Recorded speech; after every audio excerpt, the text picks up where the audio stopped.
Well, folks, it's now official.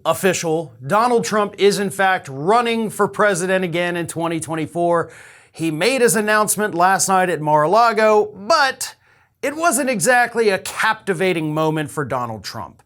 He got up on stage, he basically rehashed all of the same grievances that he's whined about for the last 2 years, and it got so bad that at one point people were piling up near the exits, but Trump's security guards wouldn't let them leave. These people specifically showed up to watch Donald Trump's announcement, and as he keeps going, they're just like, I'm done, I don't want to be here. But security wouldn't let them leave, of course, because Donald Trump didn't want to be talking to an empty room. That's not a good sign, right? That doesn't show you that people have a hell of a lot of faith in your new presidential bid. But anyway, Donald Trump did go off the rails a little bit on a couple of topics, so I do want to show you this clip here. This is Donald Trump talking about how powerful the country was when he left office, of course. So take a look at this one. 2 years ago, when I left office, the United States stood ready for its golden age. Our nation was at the pinnacle of power, prosperity, and prestige, towering above all rivals, vanquishing all enemies, and striding into the future, confident and so strong. When you left office, thousands upon thousands upon thousands of people were dying a day from COVID. Do you not remember that? We couldn't find paper towels or paper plates or toilet paper. That's what was happening when you left office, Donald. Lysol was nowhere to be found. It was rarer than gold in the United States. That was your legacy. You were letting people die because you were pretending COVID wasn't as bad as it is. We had supply chain shortages. I'm sure everybody wants to only think of the supply chain issues we've had under Biden, but it all started under Trump, and this was just a continuation of it. We were not at our pinnacle of power. We were on our knees at the mercy of a virus because of you. So let's make clear what was actually happening during that last year of the Trump administration. It was not the greatest moment in American history. It was death and devastation. But he didn't stop there, of course. He wanted everybody to know that last week in the midterms, he was totally a winner, definitely not a loser. So then Donald Trump went on and had this to say about how awesome his midterm victories really were. Take a look. I do want to point out that in the midterms, my endorsement success rate was 232 wins and only 22 losses. You don't hear that from the media. And this is an elegant night and an elegant place, and I'm not going to use the term fake news media. So we're going to keep it very elegant.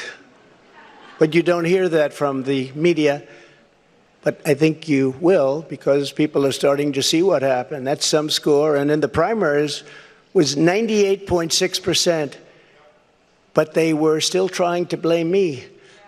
And the reason for the success and that unprecedented success rate is that the Trump administration changed our nation on trade, on securing the border. We're the strongest, safest border ever in the history of our country, on Islamic terrorism. You know, technically, he's kind of right. And the reason I say that is because, yeah, more people that Trump endorsed won than lost. But that's going to happen when you endorse pretty much everybody running in a safe district, including the people who ran unopposed. So I don't necessarily think that we should count incumbents who were polling 20 points ahead in your victory column, especially the ones that weren't running against anybody.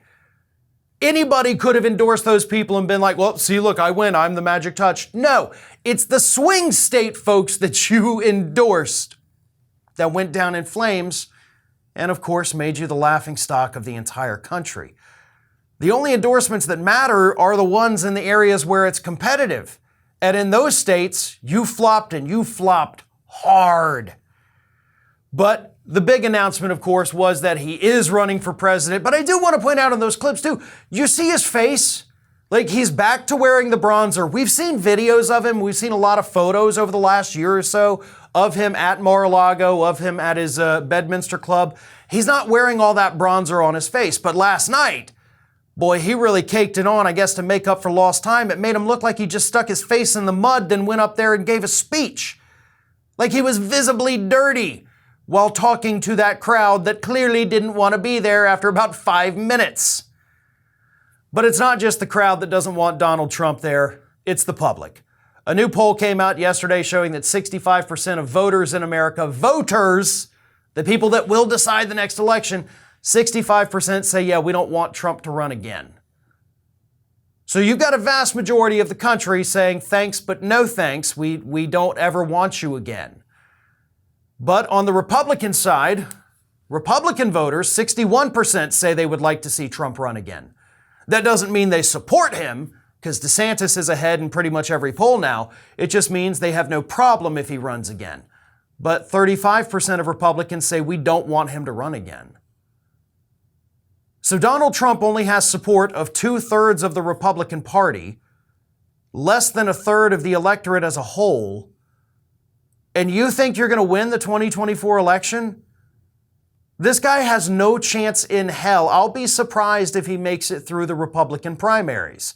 I mean, I don't want to underestimate the influence he has over the MAGA freaks, but things aren't looking good for him right now.